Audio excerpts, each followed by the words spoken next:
Graça e paz, amados. Pastor Josué Gonçalves por aqui.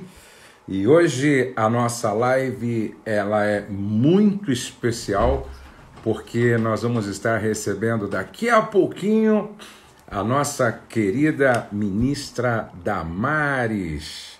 E eu quero que você já vai convidando todas as pessoas que você puder para estarem conosco, entendeu? Todas as pessoas que você puder para estarem conosco nesse momento tão importante, quando nós vamos conversar com uma figura de autoridade da nossa nação, ok? Nós estamos orando pelo nosso querido Brasil. Nós estamos intercedendo pela nação brasileira. Eu não sei se você é assim, mas eu, todos os dias pela manhã, eu oro, eu intercedo pelo Brasil, não é? Eu todos os dias pela manhã, eu posso esquecer de orar por qualquer outra pessoa ou nação, mas todos os dias pela manhã eu oro pelo Brasil, eu oro pelas autoridades constituídas, eu oro pelo presidente da República. Afinal de contas, nós como igreja precisamos ser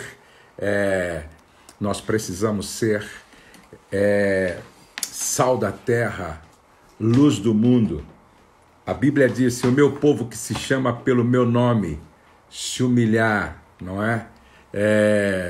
E se converter dos seus maus caminhos e buscar ao Senhor, buscar a face do Senhor, Ele ouviria do céu e sararia a nossa terra. Então nós cremos muito nisso.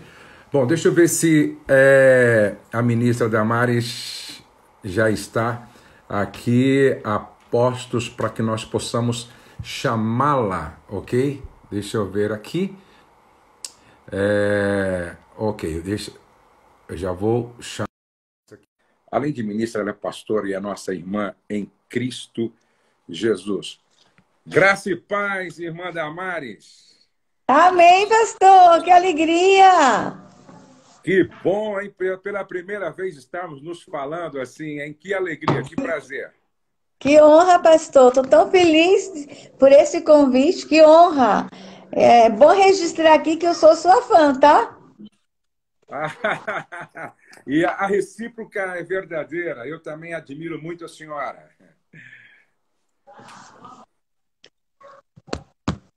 Uma honra, que Deus nos abençoe nessa live. Tá, antes de começar, deixa eu fazer uma breve aqui para todos aqueles que estão nos acompanhando nessa hora. Eu estou falando com a Damares Regina Alves, advogada, ministra de Estado da Mulher, da Família e dos Direitos Humanos, serva de Deus e pastora. Nasceu no Paraná, não é? E com 6 anos mudou-se para o Nordeste, morou na Bahia e Alagoas, sempre atuou nos movimentos sociais de proteção às crianças em situação de rua. Há mais de 20 anos, como advogada, atua no Congresso Nacional e é considerada uma referência no combate à pedofilia e à proteção da infância. É isso mesmo, Damares? Esqueceu de falar que eu sou a ministra mais bonita do Brasil. E a mais querida, a mulher mais querida, principalmente dentro do meio evangélico. Eu fico impressionado como as pessoas te admiram e eu quero louvar a Deus pela sua coragem na função que você ocupa.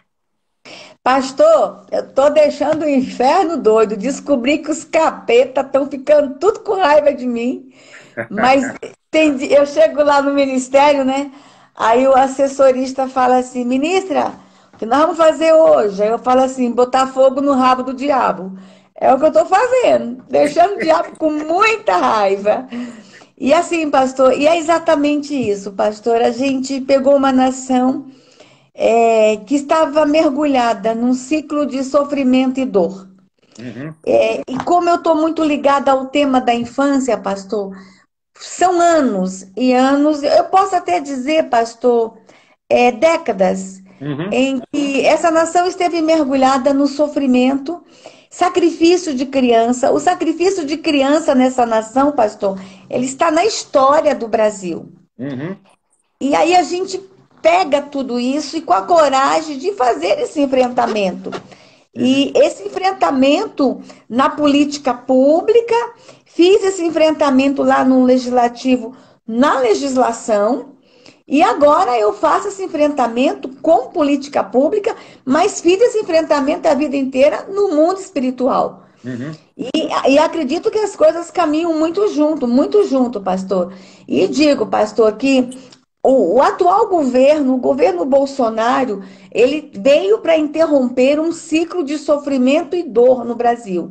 E é o que nós estamos fazendo, com muita coragem. Eu confesso para o senhor que não tem sido fácil, pastor. Eu tenho tido essa postura muito de sorrir, de trazer o ânimo, de motivar. Neste momento do Covid, inclusive, eu tenho assumido esse papel de humanizar um pouco essa relação, de trazer a palavra de esperança, de conforto, mas eu confesso que não tem sido fácil, pastor. Os nossos enfrentamentos, eles são muito grandes, em todas as áreas. Desde o combate à corrupção, combate ao crime organizado, combate às ideologias. E aí, pastor, requer da gente muito tempo, muita energia. E eu confesso aqui mais uma coisa: a gente só fica, pastor, a gente só permanece, porque vocês estão aí orando. O senhor começou aí a live falando de que o senhor não esquece de orar. É por pessoas como o senhor, pastor, que todo dia estão aí dobrando o joelho, orando por nós, é que a gente permanece. Mas acredite, pastor, não está fácil. Os enfrentamentos são muito grandes. Eu imagino. Agora, eu até abri para algumas perguntas no meu store, no meu Instagram, e uma das perguntas que foi feita tem tudo a ver com o seu trabalho. Hoje, o que está sendo feito de efetivo para combater a pedofilia no Brasil? Pastor, a primeira coisa que a gente fez quando nós chegamos no ministério foi a gente, de fato, entregar para o Brasil um canal de denúncia que funcionasse. Porque o grande programa do governo federal de enfrentamento à pedofilia era o Disque 100. Nós temos que entender, pastor, que o abuso sexual, ele acontece lá na ponta, ele acontece lá no município. E a gente precisa fortalecer a rede de proteção lá no município. A gente não pode inverter. Eu fortalecer os canais aqui em cima, sendo que a pedofilia, o abuso acontece na rua, no bairro, na casa, nas cidades. Então, primeira coisa que nós temos que fazer é fortalecer essa rede de proteção lá na ponta. Mas essa rede de proteção tem que ser alimentada por um canal de denúncia. Então, o governo federal vem com este canal de denúncia. Então, o maior programa do governo federal era fortalecer a rede e receber as denúncias. E quando nós chegamos, pastor, o Disque 100 era uma brincadeira. Eu tenho vergonha de dizer que por anos eu divulguei o Disque 100, eu vestia a camiseta falando do Disque 100, eu andava pelo Brasil divulgando o Disque 100, e quando eu assumo a gestão do Disque 100, eu descubro que ele não funcionava. Então eu tive o grande desafio de, nos 6 primeiros meses, fazer o Disque 100 funcionar. Hoje a gente tem aí um instrumento poderoso, que é o Disque 100, que funciona de verdade, mas também, pastor, desmistificar algumas coisas com relação ao abuso sexual. Por quê? Por muitos anos, o governo federal falou da exploração sexual de crianças e adolescentes, mas não falou, pastor, do abuso. Hoje, quando a gente pega as denúncias, a gente observa que quase 90% da denúncia é sobre abuso e não exploração. O que é exploração? Há uma diferença, as pessoas não entendem às vezes. A exploração, pastor, é quando você comercializa o corpo da criança. É aquele caminhoneiro que está na estrada comprando o corpo da criança, é a cafetina, o cafetão, os donos de bordéis que negociam o corpo de adolescentes. Esta é uma violência, mas a maioria da violência não envolve dinheiro, pastor.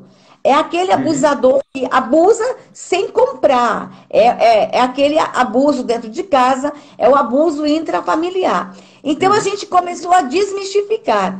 Outra coisa, pastor, a gente começou a falar que a mulher também é abusadora. Nem se falava sobre isso. Aham.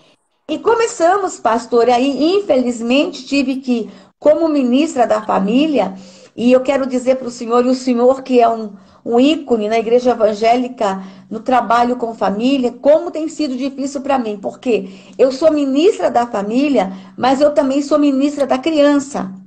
E quando eu tenho que falar sobre a violência contra a criança, eu tenho que dizer que a família, o lar, virou um lugar inseguro, pastor. Infelizmente. E aí Infelizmente. é um confronto entre as duas ministras o tempo todo, porque eu levanto a bandeira da família, dizendo para o Brasil e para o mundo que a família é a resposta para todos os problemas e que nós precisamos fortalecer a família. E tanto que eu briguei, o senhor brigou, todo mundo brigou, que o Brasil tinha que ter um Ministério da Família.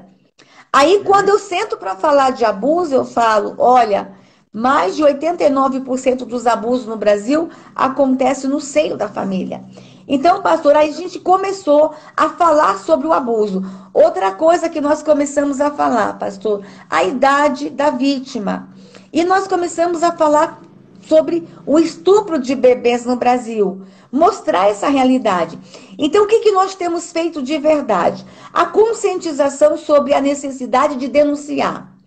A Uhum. conscientização de que ninguém está acima de qualquer suspeita. Não é porque a mãe está revestida de uma áurea de santidade. A outra coisa, o sexo do abusado e do abusador. Só se falava de abuso de meninas. E a gente está dizendo o menino também é abusado. Uhum. Desmistificar. E muitas vezes, pastor, o abuso de meninos no Brasil considerado como brincadeira. Levado tudo como brincadeira. Peraí, há brincadeiras de meninos que não são brincadeiras, são abusos. Então, o fato da gente começar a conversar. Então, a gente está Uhum. dando uma nova roupagem às ações de proteção da criança. Uhum. Mas lá na ponta, pastor, estamos fortalecendo o conselho tutelar. Nós estamos Ótimo. equipando os conselhos tutelares. Nós estamos qualificando os nossos conselheiros tutelares. Eles precisam de qualificação. E estamos trazendo, pastor, a sociedade civil para também nos ajudar no Uhum. fortalecimento. Entender que o conselheiro tutelar ele não é o inimigo da família. Ele tem que ser um parceiro da família. Então, a gente tem feito inúmeras ações para fortalecer esse instrumento poderoso que é o Conselho Tutelar. E aí a gente vem com uma série de ações, mas assim, especialmente agora, pastor, trabalhando no combate à erotização de criança. Uhum. Eu não posso falar de abuso, pastor, sem falar da erotização de criança. Uhum. Conversar com os pais. E, inclusive, pastor, a erotização de criança no Brasil também aconteceu por meio de políticas públicas. O senhor sabe o que eu estou falando? O senhor acompanhou meu trabalho lá atrás, quando eu denunciava, inclusive material escolar, material pedagógico e parapedagógico no Brasil, que fazia uma verdadeira apologia à erotização de criança. Então a gente Uhum. vem aí também com esse olhar sobre a erotização de criança. Então a gente tem feito muita coisa, pastor, muita coisa. Agora, Mas o mais importante, nenhuma denúncia que chega para nós é arquivada. Todas elas seguem o fluxo e providências estão sendo tomadas, pastor. ótimo, ótimo. Agora, você também, vocês lançaram um projeto no Brasil que visa o incentivo à abstinência sexual, ou seja, a prevenção contra a precocidade da gravidez na adolescência. Como é que está esse projeto hoje? Pastor, isso deu um barulho, você viu? Você viu que barulho? Pastor, o senhor esperava? Impressionante. O senhor esperava tanta resistência sobre isso, Então, pastor? a impressão que eu tinha era que os pais iam aprovar, apoiar, e a sociedade ia apoiar. Mas, pastor, na verdade, os pais ficaram do nosso lado. A resistência foram dos ólogos. Porque esse Brasil, pastor, é cheio de ólogos, é cheio de especialistas. Especialistas que nunca pegaram uma criança no colo, especialistas que não são pais e não são mães, especialistas que nunca atenderam nos seus gabinetes um pai e uma mãe. Especialistas que não é como o senhor, pastor, que tem anos de história de gabinete atendendo pai e mãe, que está ano na estrada atendendo família. O senhor sim é especialista em família. O senhor sim é especialista em casamento. Então a gente tem um monte de teólogos que saiu da faculdade agora e que leu nos livros o que é família, sabe? E que leu no livro que é criança, mas nunca foi ali no shopping comprar uma roupinha para uma criança. Não sabe nem qual é a diferença entre uma fralda, uma calcinha e uma cueca. Não sabe nem que idade uma criança deixa de usar fralda. Aí esses ólogos foram para a mídia dizer que eu era maluca. Mas os pais, lá na rua, pastor, naquele período que estava falando sobre isso, os pais me paravam na rua, no aeroporto, para me cumprimentar. O que a gente queria fazer, pastor? Oferecer para o adolescente uma outra opção. Não é que a gente ia falar contra a camisinha, os métodos contraceptivos que o governo já falava. Nós íamos oferecer mais um. Pastor, e que dinheiro público eu ia gastar? Nenhum. Eu não causei nenhum prejuízo ao cofre público. Que dano eu ia trazer para a saúde da criança? Nenhum. Que dano eu ia trazer para o adolescente? Nenhum. A ideia, pastor, é só falar o seguinte: você pode esperar mais um pouco. Por quê, pastor? O senhor acha que eu criei isso da minha cabeça? Não. Que a ministra maluca criou? Não. Um ano conversando com especialistas. Por quê? Ginecologistas começaram a nos procurar. Muitas meninas, quando chegam grávidas, pastor, nos consultórios, sabe o que elas falam? E eu nem queria ter transado nesse dia. Olha. Por quê, pastor? Essa pressão social que para ir numa festa tem que ficar e tem que transar, pastor? Por que para ir numa festa e por que o ficar tem que ser necessariamente a relação sexual? Então, o que existe hoje, pastor, a menina que vai numa festa e não fica, ela não é bonita, não é querida, não é... A mesma coisa o menino. Se o menino não pega, ele não é macho. Então, a gente vê que é uma pressão social para o menino e a menina pegarem. Então, a gente queria ter uma conversa aqui. Peraí, você pode ser bonita, amada, desejada, sem pegar. É só uma conversa. E aí, pastor, acharam que eu ia comprar cinto de castidade e colocar nos meninos todinho do Brasil.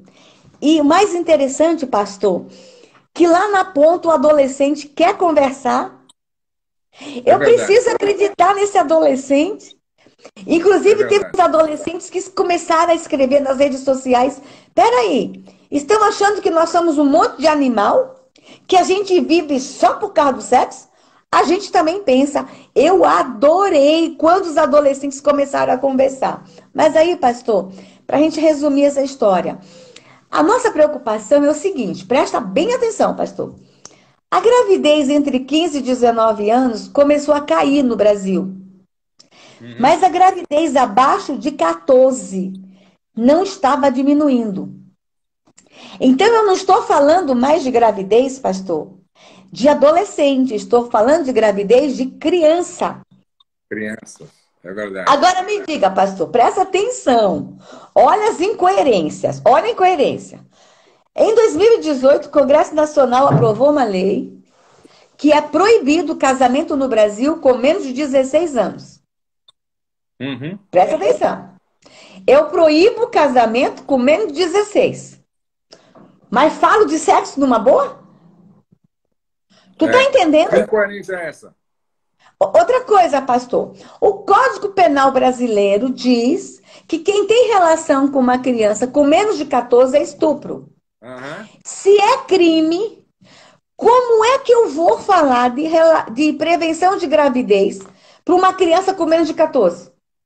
Eu tenho que dizer, não pode fazer. Exatamente. Mas eu não estou nem falando não pode, eu estou dizendo o seguinte: espera mais um pouco. Então, por lei, para menos de 14 anos, por lei, você tem que dizer, você não pode fazer porque é crime. Aí Uhum. tem gente dizendo assim, ministra, a senhora é maluca. Os adolescentes estão se relacionando entre eles. Balela. Não é esse romance que estão falando que é menininho com menininha. É adulto com menininha. É adulto com Exatamente. menininho. Quem é que está por trás disso? A Exatamente. ministra para de. Porque na hora que a ministra começar a falar, segura a onda, vamos esperar mais um pouco, vai faltar oferta. Tá entendendo, Exatamente. pastor? Então Exatamente. não queriam que eu falasse. E nós começamos a falar, porque, pastor, pedir para as meninas. Você acha que uma menina de 11 anos está pronta para ser mãe, pastor? De Pastor, forma você alguma. acha que uma menina de 11 anos está pronta para o sexo? Pastor, De nem forma alguma. anatomicamente. Eu não vou nem falar, pastor. Aqui não está falando uma ministra pastora. Está falando uma mulher. Uma menina de 11 anos, pastor. Não está pronta biologicamente para o sexo. O canal da vagina dela está em amadurecimento, pastor. Ela Uhum. não está pronta fisicamente e tão pouco emocionalmente. Sexo requer maturidade. Exatamente. Sexo requer maturidade emocional. Essas crianças estão se relacionando cada vez mais cedo. E qual é o resultado, pastor? Conta aí: suicídio, depressão. Aí todo mundo só quer falar da gravidez e DST. Quando Uhum. se fala de gravidez precoce, sexo precoce, só se fala de gravidez e doença sexualmente transmissível. Então a camisinha resolve. Mas esquece as outras coisas, pastor. Exatamente. Depressão, suicídio, Uhum. baixa Uhum. autoestima. Esquece as outras coisas. Então eu tô O falando com os aborto que é inevitável. aborto. O aborto. E aí, pastor, então, o que eu estou falando com os adolescentes? Eu não estou falando mais de gravidez precoce. Estou tendo a coragem de falar dos riscos do sexo precoce. Exatamente. Se tiver algum pai, alguma mãe que concorda que sua filha de 11 anos está pronta para o sexo, ó, duvido, duvido. É verdade. O que a gente quer, pastor, que os nossos filhos estudem, tenha boa saúde emocional, tenha boa saúde física. O que a gente quer é que os nossos meninos e meninas cresçam. Então, a nossa campanha veio aí com o seguinte slogan: tudo tem seu tempo. Ficou bonita a campanha, só que a campanha foi em fevereiro e agora a gente vai começar um programa. Não vai ser Ótimo. só uma campanha, vai ser um programa, pastor. Agora, eu queria lançar uma sugestão, não sei se depois a senhora pensa para ver essa possibilidade. Eu sonho em fazer uma campanha no Brasil pró-casamento, não é? Uma campanha pró-casamento. E uma outra campanha que eu gostaria de fazer no Brasil, com apoio do Ministério, de repente, da senhora, eu não sei se seria obrigatoriedade, certo? Mas assim como para dirigir um carro, a pessoa tem que ter uma habilitação, então o cartório só faria o casamento de um casal se ele mostrasse que ele fez um cursinho básico de preparação. Eu Pastor, acho. essa ideia, isso Pois, já está pronto pelo nosso ministério, pastor. Já que está pronto. maravilha. Porque assim, pastor, tem muita gente casando aí sem saber o que é casamento, o que é família, tá? Exatamente. Lá na igreja católica, na igreja evangélica, a gente já faz o seguinte: lá tem os cursinhos preparatórios. Então a gente já está com isso pronto, já está sendo conversado com os órgãos responsáveis. Eu creio que a partir já de julho, agosto, isso vai ser um pré-requisito. Mas além disso, pastor, a gente quer um pouquinho mais além. Vem Ótimo. aí mais uma novidade. Por exemplo, pastor, presta atenção. Nós aí estamos com um número muito grande de pessoas envolvidas no Bolsa Família.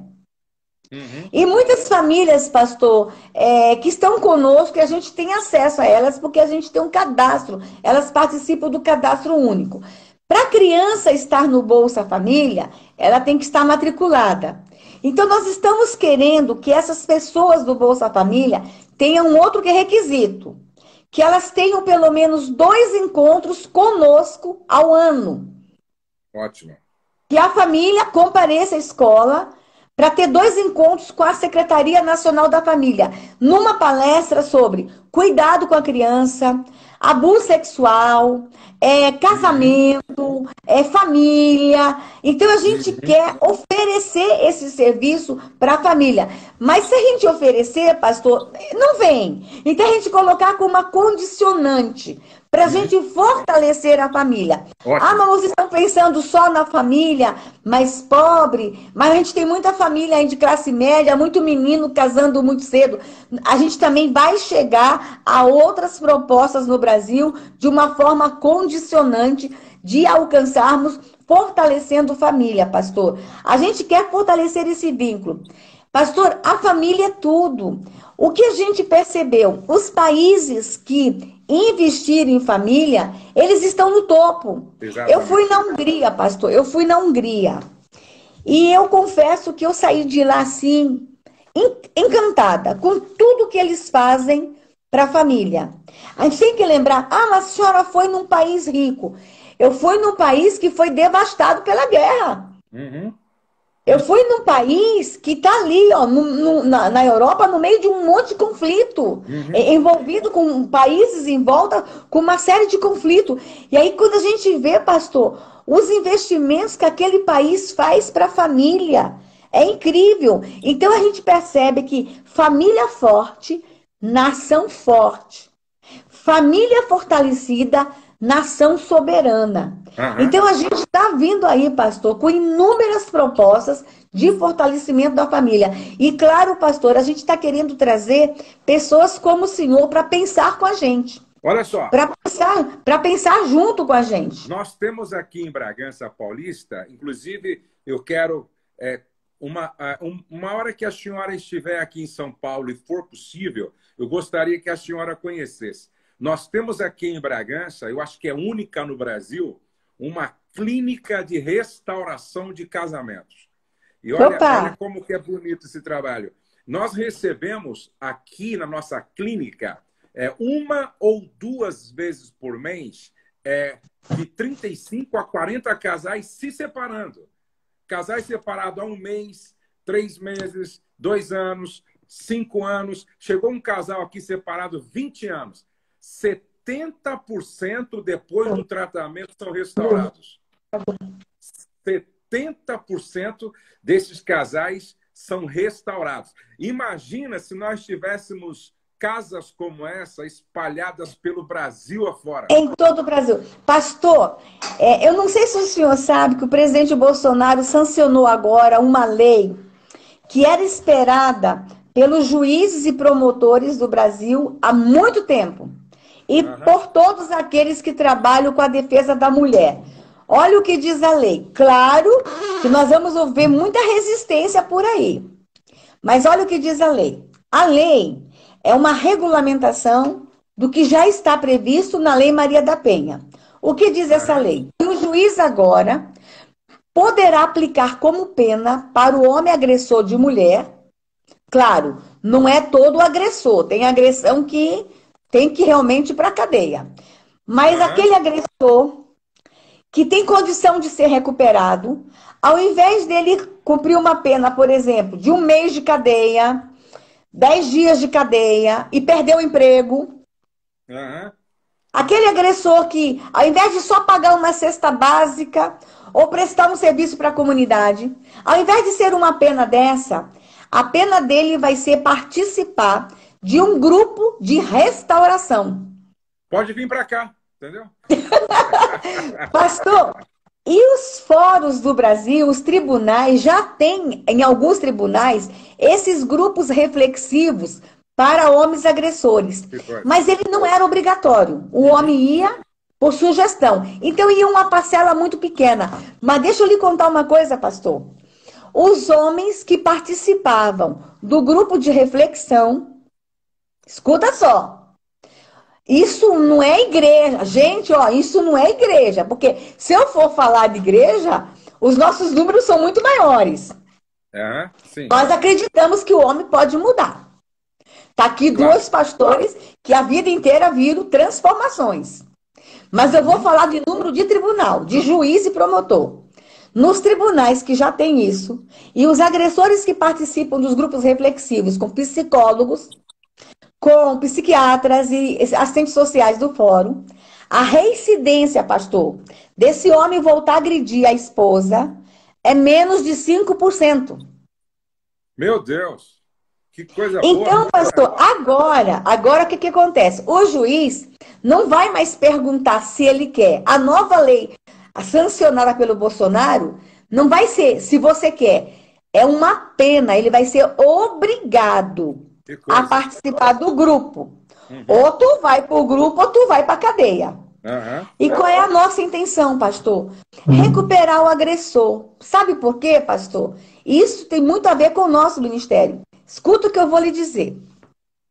Mais de 50%, em torno de 52% das mulheres que denunciam agressão voltam para o agressor. Uhum. Só que quando ele volta, ele não mudou o comportamento. Ele vai Uhum. continuar agredindo. Sim, E esses homens que não voltam para essa esposa, eles vão casar com outra e vão continuar agredindo a outra. exatamente. Então a gente tem que entender, pastor, que esse agressor precisa ser restaurado Uhum. para a gente salvar a família. Sabe por quê, pastor? Ele até pode terminar o divórcio, o casamento, Uhum. mas ele continua pai. Exatamente.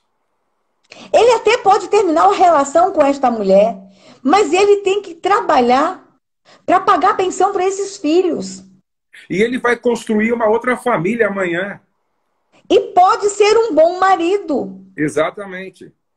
E não vai abandonar esses filhos aqui, porque o que a gente vê, pastor? Filhos de divórcios, quando não são alimentados pelo pai, mesmo que o casal se separa, se o pai estiver presente, o pai pode ajudar muito, a mãe pode ajudar muito. Sou Exato. contra o divórcio, mas o Uhum. divórcio sem o acompanhamento do outro cônjuge é muito ruim para aquele que fica com a guarda. Uhum. Então, pastor, a gente vem aí com algumas novas iniciativas de fortalecimento de família, pastor. Tem Ótimo. tanta coisa para fazer, pastor, tanta coisa para fazer. Inclusive, quando eu sou questionado, quando participo de uma live, a maioria dos pastores me perguntam, não é? Josué, como as famílias podem conviver tanto tempo dentro de casa, nesse período de pandemia e confinamento? O que eu vejo? Todos os governos preocupados com a saúde física. Só que nós temos um problema sociológico. Por quê? Porque as famílias não estavam preparadas para uma convivência durante tanto tempo dentro de casa. Você já imaginou ficar 30, 40 dias confinados, 2 meses confinados, num espaço pequeno, certo? Com crianças. E não há nenhuma preocupação da maioria dos governantes em dar nenhuma instrução, não fazer absolutamente nada para ajudar essas pessoas a conviverem de forma pacífica. Por quê? A senhora, eu acho que ouviu que lá em Wuhan, na China, quando terminou o confinamento, a demanda, a procura de divórcio foi tão grande nos cartórios que há uma fila de espera para fazer um divórcio na cidade. Nós corremos o risco de terminar esse confinamento, passar a pandemia e termos uma crise sociológica, vendo famílias e famílias se desintegrarem, não é verdade? Com certeza, pastor, com certeza. E a gente também já se antecipou muito em relação a isso, porque não só as relações podem terminar, como durante o convívio, pastor, a violência. Ei, pastor, o senhor Exatamente. não tem ideia do número, como cresceu o número da violência contra a mulher, contra o idoso, contra a criança. E aí, pastor, isso tem nos deixado tão preocupados, porque a gente já viu aí alguns ideólogos, lá vem eu com meus ólogos, né? Alguns ideólogos já defendendo no mundo. Na verdade, não é que eles estão defendendo agora, essa tese é antiga, mas está ganhando muita força nesse período de pandemia, a extinção da família. Uhum. E aí, pastor, a gente vai ter que entender que isso não é brincadeira, quando lá em 2013, 2012, eu anunciava que havia um projeto de destruição da família, todo mundo dizia assim, ah, a senhora é maluca, tinha igreja que achava que eu era maluca. Aí eu mostro com decretos presidenciais, projetos de lei, atos normativos, tipo desconstrução da heteronormatividade, questionamento da família patriarcal, a tomada do poder do pai, da mãe, e uma série de iniciativas que estavam acontecendo. E este movimento agora sai publicamente e fala que a família tem que ser abolida. Pastor, mas eu queria que esse movimento me dissesse o que vai substituir a família. Exatamente. O que a gente entende, pastor, que eu e o senhor temos que concordar, que a família que está posta precisa ser modificada, mudada, fortalecida, restaurada. Nós temos que restaurar, mas não abolir. Exatamente. Eu fico imaginando, pastor, será que eles vão querer um monte de chocadeira no meio da rua? E tu vai lá e tu escolhe um filho e leva embora para casa? Será que é essa a ideia para o futuro da humanidade? Pastor, o homem nasceu para ser família. Exatamente. Isso chega a ser uma agressão à natureza humana. Pensar em extinguir a família é uma agressão à essência humana.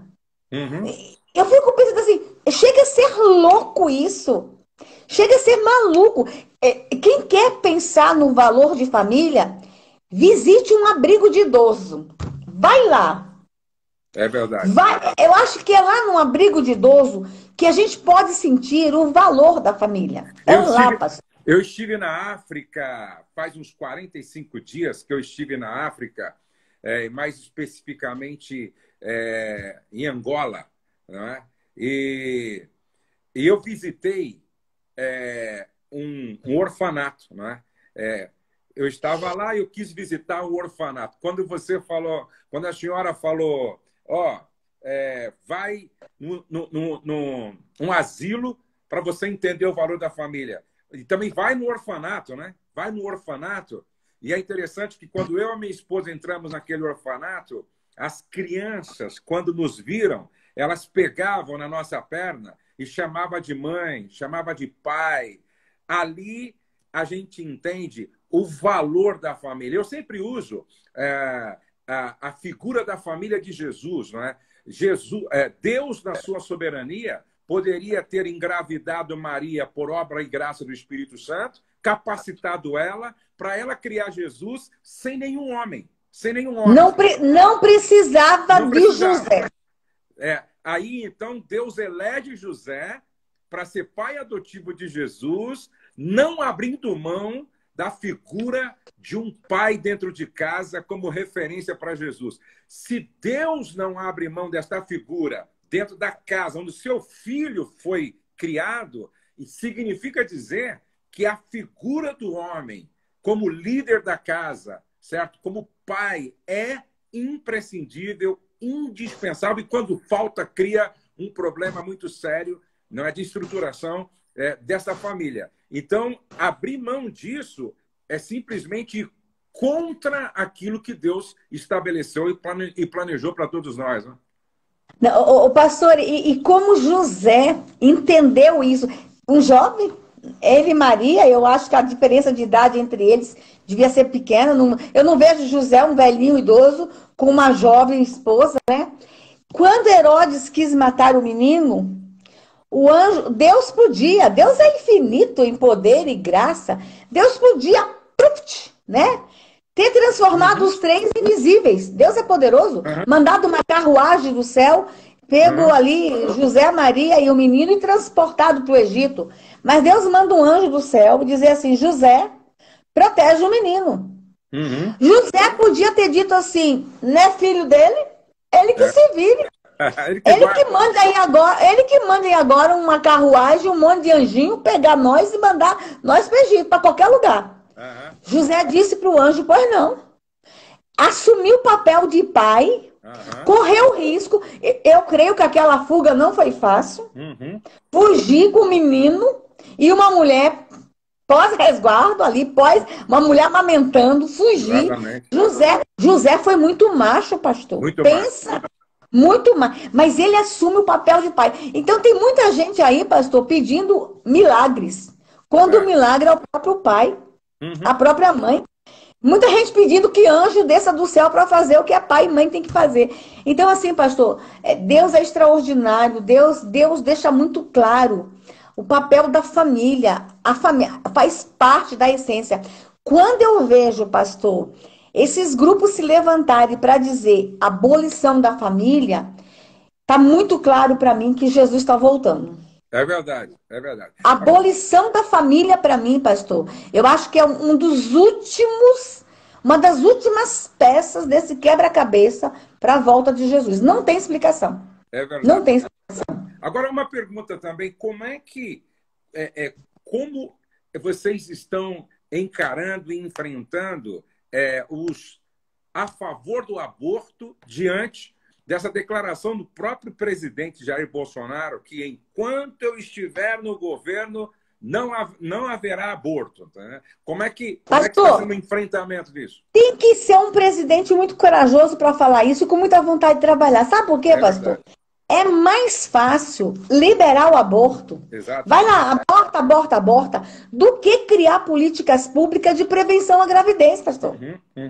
É mais fácil dizer aborte do que pagar o preço e o mico que eu paguei de dizer espera, não faz sexo.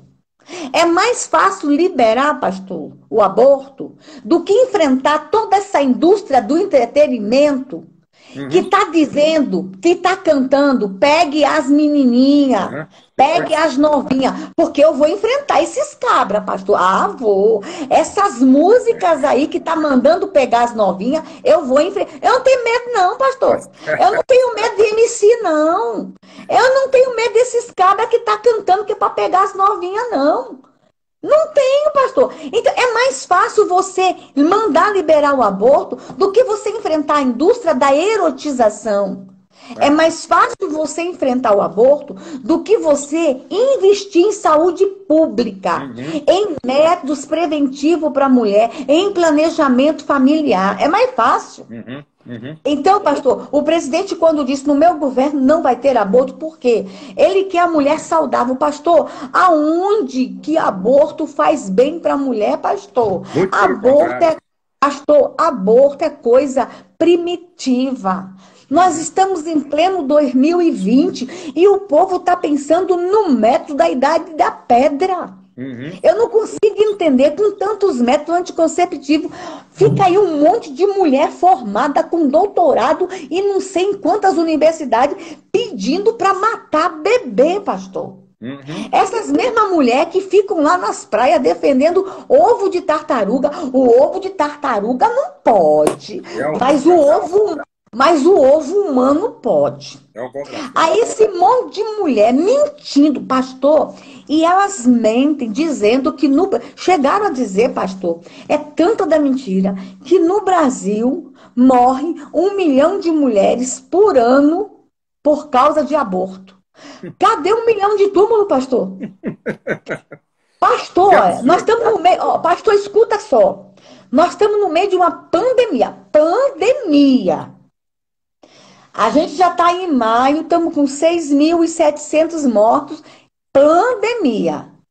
Não sei quanto nós vamos chegar ao final do ano com a pandemia.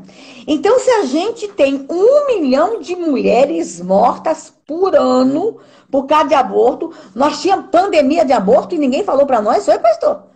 Exatamente. Pastor, é chamar a gente de... Pastor, me diz uma coisa, cadê os túmulos, cadê as covas, cadê o Dória abrindo cova para enterrar a mulher por causa de aborto? Não tem, pastor, 1 milhão de mulheres no Brasil morrendo por ano por causa de aborto. Cadê os túmulos? Cadê os atestados de óbito? Então, pastor, fico me inventando, mentindo. Não tem, pastor. Segundo o site do DataSul, em 2016 morreram 69 mulheres em todo o Brasil em decorrência do aborto. Então, assim, 69? Pastor... 69. Meu Deus. Então, agora, mentira. Márcia, Uma pergunta também que fizeram aqui, seria interessante se a senhora puder falar sobre uma revelação que o Senhor te deu sobre o governo. Poderia falar um pouquinho? Pastor, é um áudio que está circulando na internet, mas não sou eu que falo aquilo, não. Esse Não áudio é? está circulando há uns 4 meses, já deu até matéria na revista Época, Isto É, um monte de revista aí, mas não sou eu quem falo. Alguém achou minha voz parecida com a dela, aí, até agora esse áudio tem até minha foto e todo mundo compartilhando, mas não sou, eu ouvi o áudio, é uma revelação divina, não sei quem é essa pessoa, mas está todo mundo atribuindo. Mas eu tenho uma revelação de Deus aí para o governo, posso falar? Nós vamos ficar até nós vamos ficar até o fim cuidando das crianças, do oprimido, do pobre, da viúva. E vocês orem aí por nós, por favor. Estamos trabalhando muito, pastor. A senhora que está bem perto, bem próximo do nosso presidente Jair Bolsonaro, como é que ele está nesse momento de tantos enfrentamentos? Porque acho que nunca houve na história de todos os presidentes do Brasil uma imprensa assim, uma conspiração dos poderes contra um presidente. Eu nunca vi falar na história sobre como é que o presidente está conseguindo resistir isso. Pastor, é incrível, né? Querer tirar um presidente porque é honesto e porque fala a verdade. Exatamente. Querer tirar um... Eu achei interessante que o Lula andou dando uma entrevista para o UOL e tal, aí, né? Ele, o Fernando Henrique e tal. Aí teve um jornalista que disse assim, ó, é muito simples a gente saber quem está certo ou errado. Pede para o Lula sair pelas ruas e pede para o Bolsonaro sair pelas ruas para ver qual vai ser a resposta do povo em relação aos dois. É simples assim, não é? Pastor, quem elegeu o Bolsonaro sabia que ele é esse homem simples, que não fala polido. O Bolsonaro que todo dia de manhã fala aquilo na frente da imprensa é diferente do Bolsonaro do Congresso Nacional? É a mesma coisa. Então, quem elegeu ele, pastor, sabia que ele não ia mudar e ser uma almofadinha de uma hora para outra. Quem elegeu ele sabia que ele chamava o filho de 01, 02, 03, 04 a vida inteira. É uma forma dele brincar com os filhos e carinhosa, pastor. Não tem pai mais apaixonado. Hoje eu vi uma jornalista dizer que ele é insensível. Pastor, não tem pai mais apaixonado pelos filhos que aquele homem, pastor. Pastor, eu conheço o presidente Bolsonaro, eu cheguei em 98 no Congresso Nacional e eu já vi aquele homem andar nos corredores com aqueles meninos, tudo menino ainda. Aqueles meninos pastor, eles são tão apaixonados pelo pai que eles são grudados com aquele pai. São até grudados demais, eles grudam naquele pai, eles não largam o pai.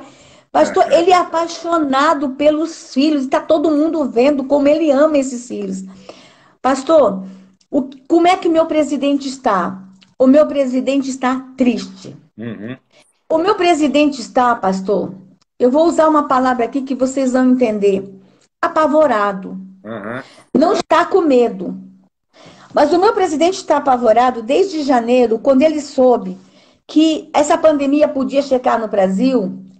E ele, pastor, ficou agoniado não só com as mortes pela pandemia, mas pela fome. Então as pessoas não entendem que o desespero dele, pastor, é a fome. O presidente Bolsonaro veio lá de baixo, ele sabe o que é fome, pastor. Então o que acontece, pastor? A gente pegou um Brasil em 2019, eu até me emociono muito quando eu falo sobre isso, porque nós pegamos em 2019 um país destruído. Nós pegamos 13 milhões, pastor, 13 milhões de desempregados.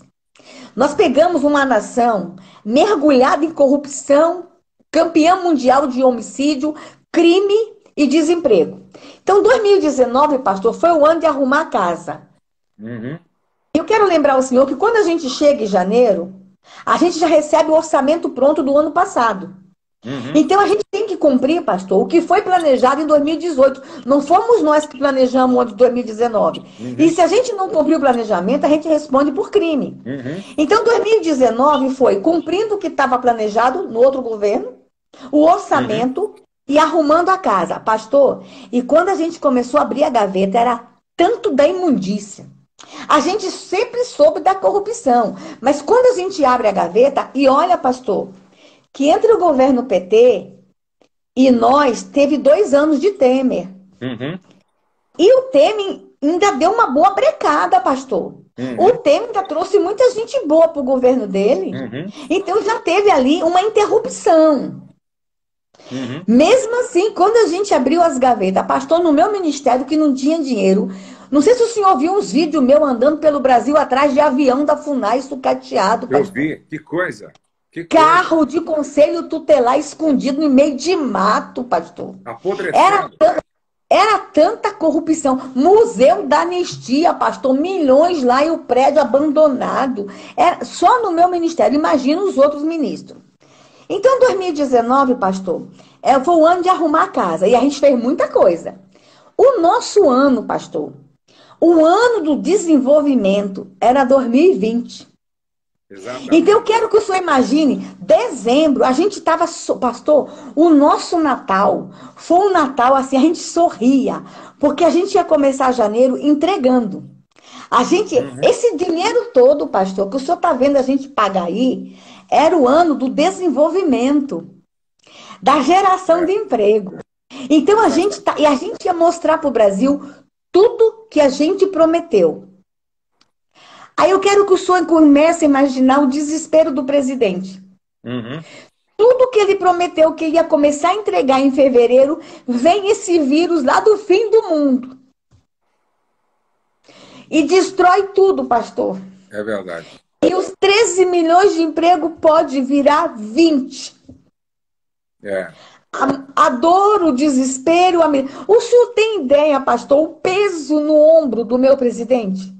Eu imagino. Será que as pessoas têm ideia que esse homem não está dormindo? Não é só por causa da pandemia, é porque pós-pandemia nós vamos ter uma nação com muitos problemas, pastor.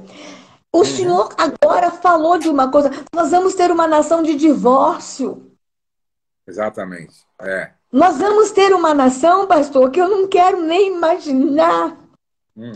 Quando as crianças começarem a voltar para a escola, o número de crianças estupradas que nós vamos descobrir, pastor. É verdade. É verdade. Nós vamos ter uma nação de quando essas mulheres começarem a voltar para o trabalho, os olhos roxos, os corpos machucados. Nós vamos ter uma nação, pastor, é normal, pós-pandemia, doenças emocionais. Nós vamos ter suicídio. Nós vamos ter desemprego. Então o presidente já está vendo além. Então o ano dele, o ano que ele ia dizer, tá vendo, Brasil?